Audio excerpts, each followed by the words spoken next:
বিসমিল্লাহির রহমানির রহিম। শুভ সন্ধ্যা।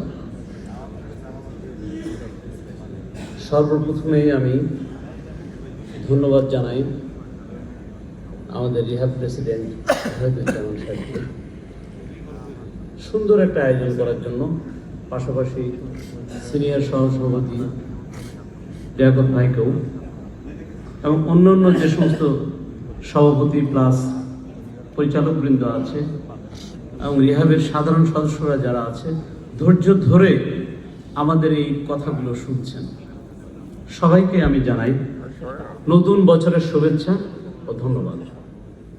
শুরুতেই আমরা আসলে যে কথাগুলো বলছি, সবাই আমাদের সবচেয়ে বড় অবস্ট্রাগল হচ্ছে কিন্তু ট্যাপ।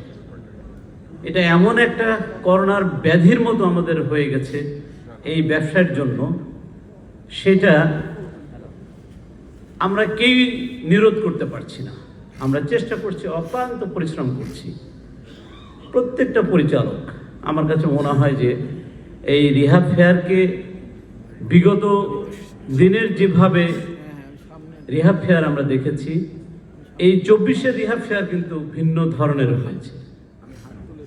এই কারণেই বলবো যে এখানে সার্ভিসের যে বিষয়গুলো ছিল, যারা পরিচালক বিন্দু, যারা এই কমিটির সাথে যারা ছিল, বিশেষ করে রিহাবের ফেয়ার কমিটির যে চেয়ারম্যান, আমার খুব কাছের বন্ধু আক্তার, তার অক্লান্ত পরিশ্রম, মেধা এবং পাশাপাশি যারা সহযোগী হিসাবে ছিলেন, যে সমস্ত পরিচালক বৃন্দ, সাব কমিটিতে যারা ছিলেন, সবাই আমার কাছে মনে হয় যে তারা তাদের অন্তরের অন্তঃস্থল থেকে কাজ করেছেন। কাজের কোনো ত্রুটি আমি পাইনি। তার মধ্যেও কিছু লিমিটেশনস থাকে, যারই কারণে আমরা অসংখ্য ক্রেতা এবং ল্যান্ড ওনার পেয়েছি। আমি আবার ধন্যবাদ জানাচ্ছি এই ফেয়ার কমিটি এত সুন্দরভাবে কাজ করার জন্য। এনিওয়ে, প্রথম প্রশ্নের যে আনসারটা আমাদের সিনিয়র ভাই আওয়াল ভাই অনেক কথা বলেছেন, আমার মনে হয় বোঝার কারোর বাকি নাই। আমরা কোথায় কোন জায়গায় আমরা সীমাবদ্ধতায় আছি। আমি আমাদের মহামান্য প্রেসিডেন্ট প্লাস বর্তমান বোর্ডের যারা পরিচালক আছেন, যারা নির্বাচিত হয়ে আসছেন, তাদের কিন্তু অনেক বড় দায়িত্ব এটা। আমি মনে করি যে ফরজ কাজ এটা, এই অবস্ট্রাগল থেকে আমাদেরকে মুক্ত করা। এইটা না হলে কিন্তু আমাদের ব্যবসার অন্তরায় আস্তে আস্তে বেড়ে যাচ্ছে। আমরা 10 তলা থেকে যখন 5 তলায় আসছি, আস্তে আস্তে অনেক প্রতিষ্ঠানের দরজা জানলা বন্ধ করে দিয়ে তারা হাত গোটায় চলে যাচ্ছে। আমরা সবাই কিন্তু অবগত, মৎস্য নীতি বলে একটা কথা আছে, সবাই আমরা জানি, বড় মাছ ছোট মাছকে খেয়ে ফেলে। ঠিক যারা বড় ব্যবসায়ী আছে, আজকের সংখ্যা আমি দেখছি খুব কম। বড় ব্যবসায়ীরা যদি আজকে আসতেন, আমার মনে হয় তারা রিয়েলাইজ করতো ছোটদের দুঃখের কথাগুলো। কারণ তারা কিন্তু বেসিক্যালি চাচ্ছে যে যে ড্যাপ আছে এই ড্যাপটাই থাকুক। তাদের মনের কথা আমার কাছে মনে হয় এইটা। অতএব তাদেরকে আমরা অনুরোধ করব, যারা মিডল ক্লাস ডেভেলপার আছে তাদেরকে একটু চিন্তা করা। কারণ জেনারেশনের কিন্তু পরিবর্তন হয়। আজকে আমি ফাদার, 2 দিন পরে আমার সন্তান হবে আমার ফাদারের মতো, এই রোল প্লে করবে। সুতরাং তাদেরকে সুযোগ দেওয়া, এই মৎস্যনীতি আমাদেরকে পরিহার করতে হবে। তাহলে কিন্তু আমরা ড্যাবকে আমাদের নিজেদের, বেড়াই খ্যাত খেলে কিন্তু সবচেয়ে বড় খাওয়া হয়ে যায়। যদি আমাদের নিজেদের লোক নিজেদের ক্ষতি করে, তার চেয়ে বড় ক্ষতি আর পৃথিবীতে নাই।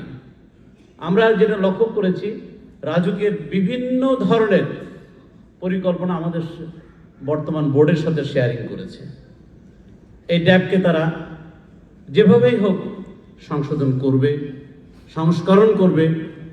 বৈষম্য দূর করার জন্য আমরা বিভিন্নভাবে আমরা মিটিং করেছি, আমরা চালিয়ে যাচ্ছি, কিন্তু ফাইনালি এখন পর্যন্ত আমরা চোখ খুলে দেখতে পারি নাই যে এটার সামনের প্রতিচ্ছবিটা কি আসবে, ভালো না মন্দ।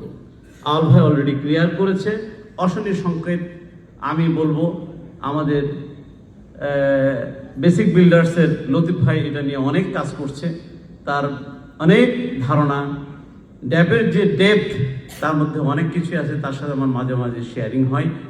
আমি তাকে বিভিন্ন বিষয়ে সাজেশন করি যে ভাই আমাদেরকে যদি পথে নামতে হয় সাধারণ মেম্বারদেরকে নিয়ে, সেটাও আপনি করেন। যদি একা না পারেন, এইটা আমাদের অন্তরায় থেকে আমাদেরকে দূর করতে হবে। এনিওয়ে, এটা আমরা সবাই জানি। আর পাশাপাশি বর্তমান মেলাতে ডিক্লেয়ার দিয়েছেন বর্তমানে যে রাজুকের চেয়ারম্যান মহোদয় আছেন, উনি কিন্তু সুন্দরভাবে আমাদের কথাগুলো বলেছে। পাশাপাশি উনি আরও কথাগুলো বলেছে যে আমরা অনেক সময় দেখা যাচ্ছে ক্রেতাদেরকে টাইমলি হ্যান্ড ওভার অ্যাপার্টমেন্ট দিচ্ছি না। ভালো মন্দ দুটা মিলে উনি কথা বলেছে, একটা গার্ডিয়ানের মতো কথা বলেছে।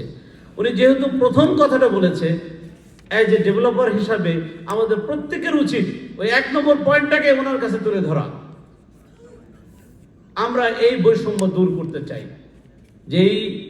যেহেতু ছাত্র আন্দোলনরা তারা কিন্তু এই বৈষম্য বিরোধী আন্দোলন করে তারা তাদের বিজয় অর্জন করেছে, আমাদের ডেভেলপার হিসাবে কিন্তু আমাদের বিজয় অর্জন করতে হবে।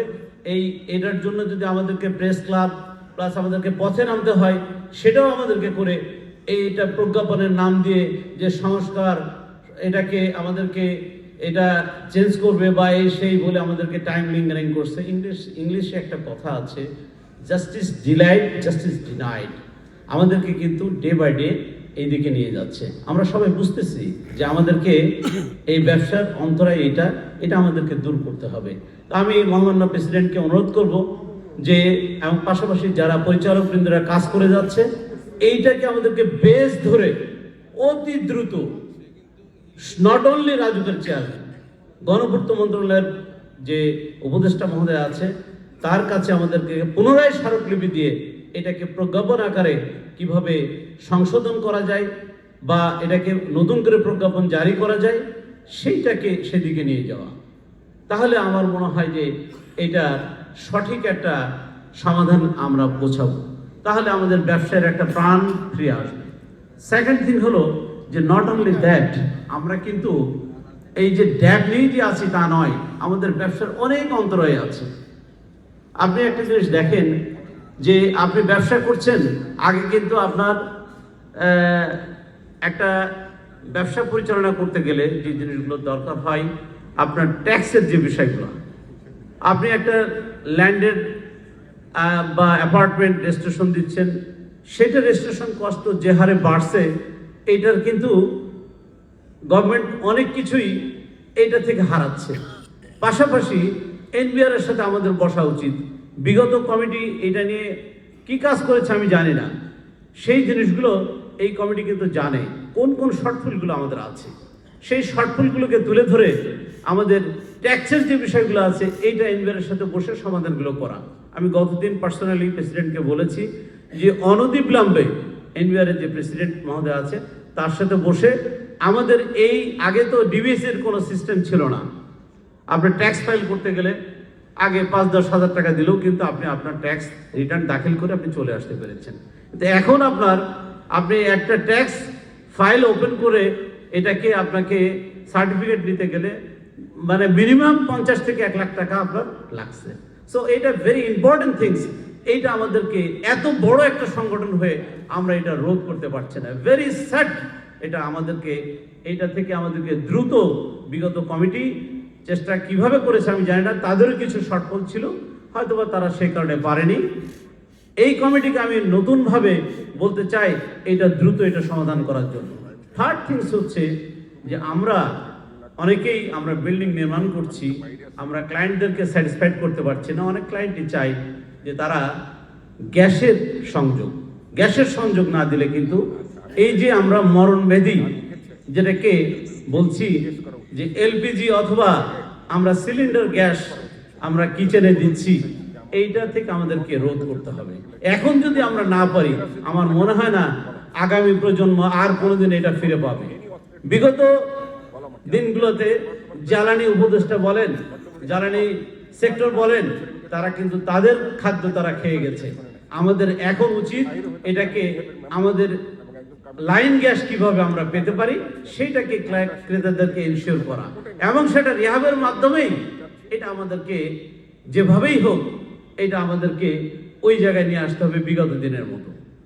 নাম্বার 4 আমি যেটা বলতে চাচ্ছি সেটা হচ্ছে ইউটিলিটির অন্যান্য যে সমস্ত বিষয়গুলি আছে, বিশেষ করে ওয়াসার, আপনার নর্মালি যদি আপনি একটা বাড়ি করতে যান, সেখানে যে আপনার ইউনিট চার্জ, সেই ইউনিট চার্জের থেকে আমরা কমার্শিয়ালি কোনো বিল্ডিং করতে গেলে সেখানে প্রায় 4 গুণ বেশি দিতে হচ্ছে। It's very sad. বিগত দিনের যে চেয়ারম্যান সাহেব ছিলেন, উনি আমার এলাকার মুস্তফা ভাই, আমি ওনাকে অনেকবার বলেছি, ভাই এই জায়গাটা আমাদেরকে কমাইতে হবে, যে কোনো কারণেই হোক। এই সমস্ত জায়গাতে ব্যুরোক্রেসি থাকার কারণে হয়তো আমরা পারিনি। তো এই জায়গাগুলোকে অ্যাড্রেস করে আমাদের এই জায়গাগুলোকে সমাধান করতে হবে। ধন্যবাদ সবাইকে। আমি আমার এই বক্তব্য যেগুলো আমি পয়েন্টগুলো দিয়েছি অত্যন্ত গুরুত্বপূর্ণ আমি মনে করি।